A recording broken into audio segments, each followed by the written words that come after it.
The offense on third down tonight, 2 for 5 to this point. They're looking at third and the nose of the football. Carr keeps it on the sneak. And he'll be touched out here, but not before he does pick up the first. Only a yard there on the keeper, but that's all he needed. First down.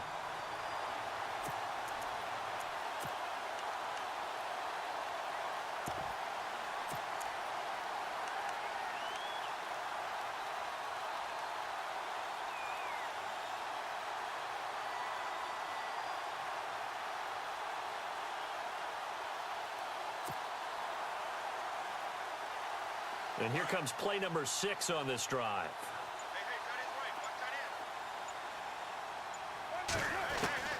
Now this time, Carl throw.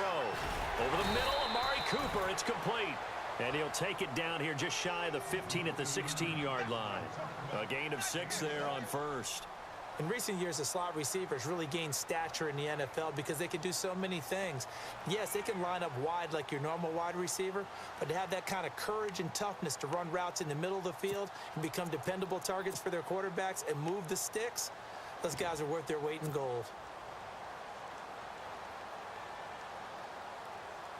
Second down and 4. Looking to jam the receivers at the line here. Press coverage look defensively. They'll run it now out of the gun. Oh, now he bowls it. And he is in. Touchdown, Raiders. Marshawn Lynch, his second touchdown of the night. And the Raiders add 6 to their lead. Still plenty of time left in the game, but now starting to pull away a little bit. Get some breathing room. Big score to start the second half. Time running out here on the play clock.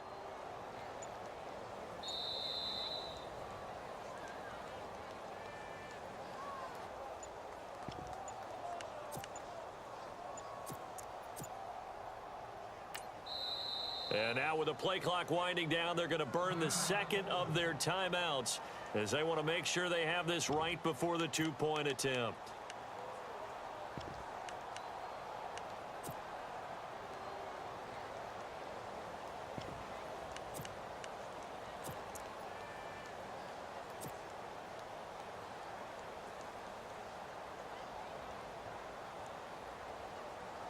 Point after try forthcoming. And that one pushes the lead up to it.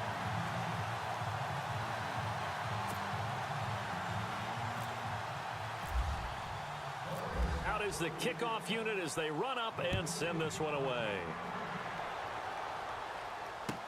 That'll be taken in the end zone. And he's up past the 20 to the 22-yard line. It's the Vikings' turn on offense. We get ready for their first possession of the second half. They're down in this game. A chance for the offense, though, to put something on the board, get some momentum here in half 2. Try and get things kick-started for them. And you know at the half, they discussed how they were going to get that done. This is where scripting comes into play a lot of the time. How many plays do you script coming out of the second? Most of the time in the first half, you're scripting 12 to 16. I think in the second half, you're really scripting more like 8 to 10. Kind of a starter or an opener, whatever terminology they use. Just something to get you off to a quick start. And some space here. 20. And he carries this one all the way down to the 9. 38 yards on the scamper there. I'm still an old-school football guy, and anytime you see a big-time running play, that fires me up. And if I'm on offense right now, in the position they're in now, inside the 10. And that'll be caught by Diggs for a Minnesota touchdown. Stephon Diggs, a 9-yard touchdown grab. And the Vikings are able to cut into that deficit. And that will cut this lead down to 13.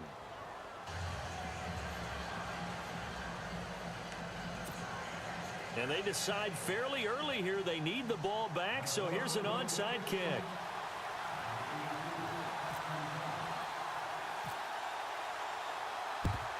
And the hands team for the Raiders able to secure it. I know they're down, but starting the third quarter there with the onside kick, what'd you think? Well, I think that they're looking at it as we may not have as many possessions in this game as we want. There may be that sense and that feel that they've got to go ahead and make something happen, steal possession, try and steal some points, and get themselves right back in a position to try and win the game.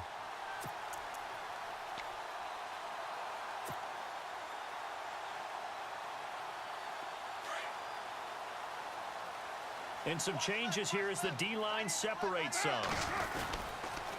They'll try to get something going with Marshawn Lynch. And that play goes nowhere. Taken down, losing yardage at the 50, right at midfield. So, Brandon, when this offense gathers together to watch tape for this game, they're going to be feeling pretty good about themselves until the coaches get upset about the play we just saw. But you know their defense is going to be. But we put up big points all game long. The defense is going to win one every now and then. Back now in the East Bay. It's the Raiders with the lead and the football here as we get ready to start quarter number 4.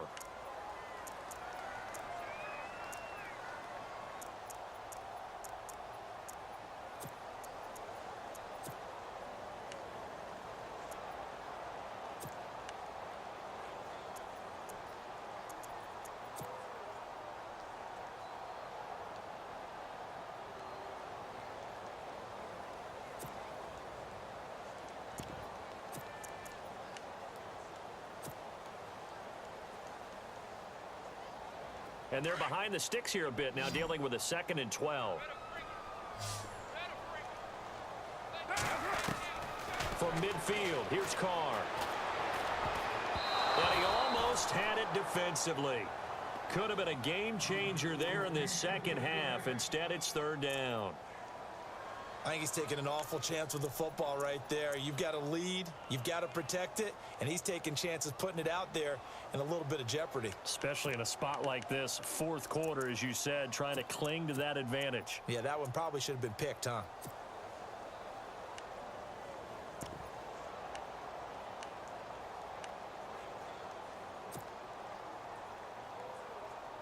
The Raiders on 3rd down. They've hit it 50%, 3 of 6 to this point. This is 3rd down and 12.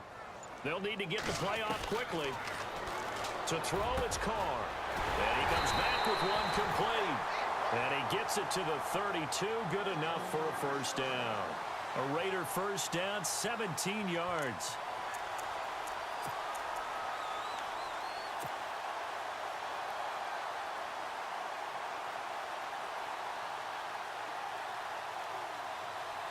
Offense comes to the line now, 1st and 10.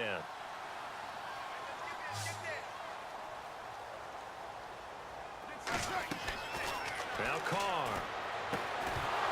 And it pops free. The collision there jarred the ball loose and brings up 2nd down. So he can't hang on, and as I watch that unfold, I remembered an expression that I've heard, maybe from you, I don't know, but you're going to get hit anyways, might as well hold on to the ball. Well, you know a coach said that, right? Yeah. Not an actual player. Not a chance at all. Way easier said than done.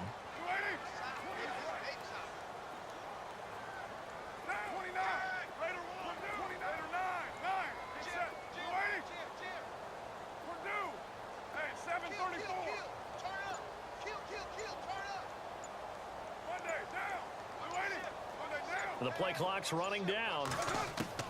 Back to the air on 2nd down. It's Carr. Flushed out right.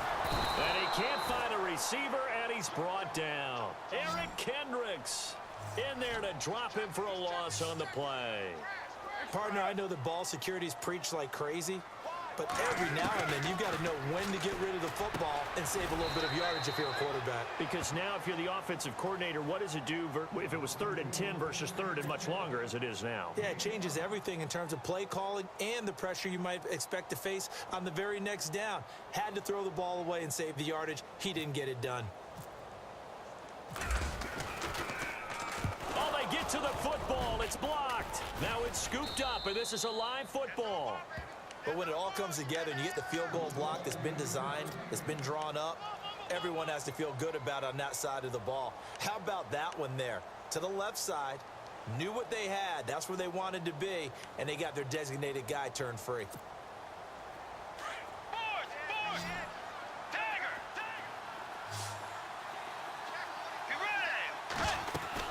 Here's Murray now as they run it to start the drive. And he'll take this up near the 35, maybe the 34. He'll get a nice chunk there on the first down run, and it's 2nd and 4. Let's talk a little football 101 here, because one of the keys to advancing the ball downfield, success on first down. Huge difference, as we know, between 2nd and 4 and 2nd and 8 and 9. And a nice carry there of 15 yards. They'll run it now out of the gun. And he's able to get this one down to the 40-yard line. 11 more on that one and another first down. You and I both know that you don't really truly replace Adrian Peterson, but Latavius Murray is a really good back. Similar running styles, too. Won't wear the same number, we know that. But when you see him run, you might see a little bit of that in him, upright with some power. A good pickup there, a 22. Clock management, definitely critical here if they want to get back in this game. Absolutely agreed. They have to up the tempo in this case, down a couple of scores. Want to make sure they have a chance to win this ball game. And they're going to go soft on the corners. On first down, Murray. And he gets it down close to the 10-yard line. 7 yards on the pickup there, and it'll leave him with a 2nd and 3. That play wasn't quite as big as the play that preceded it, but still, gotta like the way they're moving the football, partner. Absolutely. Pretty good room to run on that last play. Yeah, they didn't get a first down, but still, you'll take runs like that each and every time, won't you? The 6 yards on the pickup, and it leaves him with a 1st and goal. Bridgewater. This will be caught just inside the 10. And he will score. Touchdown, Vikings. Latavius Murray, a 5-yard touchdown. And the Vikings have made this now a one-score game. And it's no good. Well, that could be a critical miss here in a one-score game in the 4th.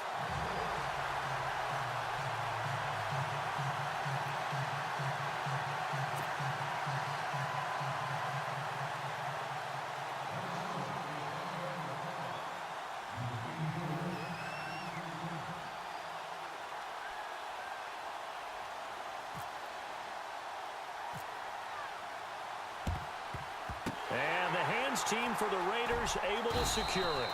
Well, 4th quarter, they felt like they needed the football back. Unfortunately, they couldn't get it. And I know we brought analytics into the game, and someone has said here that the data says that when a team's expecting an onside kick, 80% of the time, the team expecting it, they do actually recover the ball, which is what we saw here. I just wonder if that number is much more of a anecdotal type of a number. Kind of like when the coaches tell us, well, when you score on special teams, 93% of the time you win the game. I'm still waiting to see that number is empirical. And at this stage of the game, time a factor, time on their side as they just try to eke out the final precious moments in this one.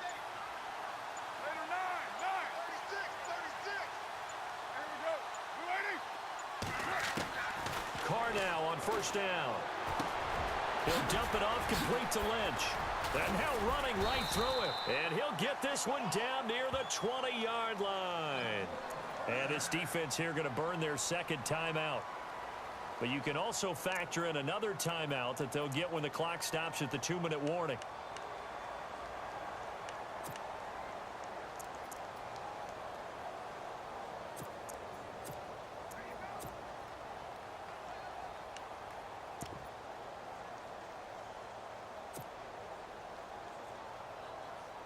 Time is starting to run out, really becoming a factor. We'll see if the defense can get the stop they need to get the ball back to the offense. On first, here's Washington. Oh, he's got a little daylight. And he's going to be run over. Hit hard as he'll be marked down. And now here comes the 3rd of their timeouts defensively. So they'll be left with only the 2-minute warning to stop it from here on out. On 2nd down, Washington shrugs him off. He will push his way down to about the 14. And they got half of what he needed there, 2 yards, and it'll bring up a 3rd and 2 more.